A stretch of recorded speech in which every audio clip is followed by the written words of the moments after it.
It was 6:15 in the morning, and the school hallways still smelled faintly of floor polish and coffee. Daniel Reed, 43, leaned on his mop for a moment, rubbing the stiffness from his shoulders. A single dad, widowed 5 years ago, he had learned to keep moving no matter how heavy the weight in his chest felt. The mop, the bucket, and the late-night shifts had become his survival routine. His 12-year-old daughter, Mia, was the reason he pushed through the fatigue each day. She was his light in a life that had seen more storms than sunshine. The school had just hired a new principal, sharp-suited, quick-talking, and impatient. Daniel had worked under 4 principals in the last decade, and this one, Mr. Patterson, seemed the most demanding. He didn't like lingering messes, and Daniel's quiet, methodical way of working didn't always fit the fast-paced image Patterson wanted the school to project. That morning, the teacher's lounge was filled with laughter. Daniel was mopping nearby, the sound of their chatter bouncing down the hallway. He didn't pay attention at first. He had learned to tune out the teasing comments that sometimes came his way. But then he heard his name. "Hey, Dan," a tall man in a navy blazer called out. It was Mr. Patterson himself, leaning in the doorway with a mischievous smirk. Several teachers stood around him, coffee cups in hand. "We've got something for you," Patterson said. He held up a sheet of paper covered in neat but unfamiliar script. "This is in Japanese. Translate it for me, and my salary is yours." The room erupted in chuckles. Daniel froze, the mop dripping onto the tiles. He knew exactly what was happening. They assumed he was just a janitor, a man whose skills began and ended with cleaning supplies. But what they didn't know was that years ago, before life turned upside down, Daniel had been a professional translator for a multinational company. He had been fluent in Japanese, Spanish, and French, traveling for work until his wife's illness forced him to give it up. The challenge wasn't meant to be serious. It was a joke, a way to entertain themselves at his expense. But Daniel smiled faintly, walked over, and took the paper from Patterson's hand. The laughter simmered as the room waited for him to fumble. His eyes scanned the text. It was a short, formal business letter. Without hesitation, he read it aloud in perfect English, his pronunciation precise, his tone steady. It says, Daniel began, "Dear Sir, I am writing to confirm the delivery of goods to your Osaka branch. Please ensure payment is transferred within 5 working days. Thank you for your continued partnership." He looked up and handed the paper back. "Should I translate the date stamp too, or is that enough for your salary?" The room went silent. A few teachers glanced at each other, their amusement replaced with surprise. Mr. Patterson blinked, visibly caught off guard. No.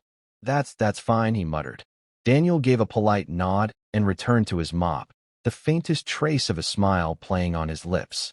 Later that day, a quiet knock came at the janitor's closet. It was Mrs. Martinez, the Spanish teacher, holding 2 cups of coffee. "Mind if I join you for your break?" she asked. Daniel shrugged and stepped aside. "You were incredible this morning," she said softly. "I'm sorry for how he treated you. We can be thoughtless sometimes."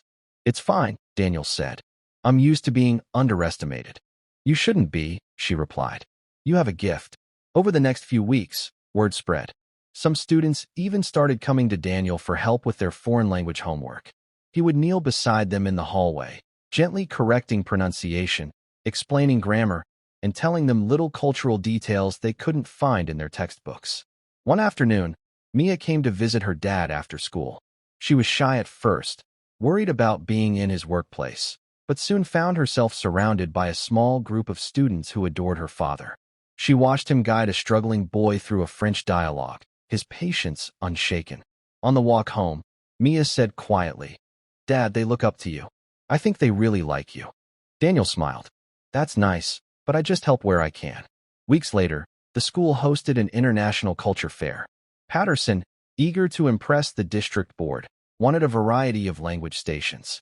When the Spanish teacher suggested Daniel host a Japanese booth, Patterson hesitated. But with pressure from both staff and students, he reluctantly agreed. The fair was a roaring success. Daniel's booth drew the largest crowd, students practicing greetings in Japanese, trying origami, and tasting green tea. Parents stopped by to chat, impressed by his knowledge and kindness. Even Patterson had to admit, albeit grudgingly, that Daniel had made the event shine. But the real turning point came that evening, after the fair had ended. A tall man in a gray suit approached Daniel as he was packing up. "You're Daniel Reed?" the man asked. "That's me. I'm Richard Hale, CEO of Hale International. I stopped by the fair earlier and overheard you explaining Japanese business etiquette. It was impressive. We've been searching for someone to handle our Asia-Pacific communications. Would you be interested in coming in for an interview?" Daniel's breath caught. It had been so long since anyone had seen him as more than the janitor. 2 weeks later, Daniel sat in a sleek corporate office, signing a contract that offered him more than enough to provide for Mia, save for her college, and finally leave behind the constant financial strain. On his last day at the school, he stopped by the principal's office. Patterson glanced up from his desk.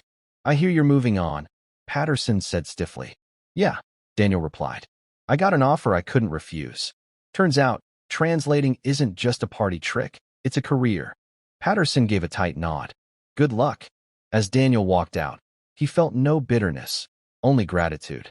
Sometimes, the moments meant to belittle you become the very ones that remind you who you really are. And as for Mia, she got used to hearing her dad called Mr. Reed in a tone filled with respect.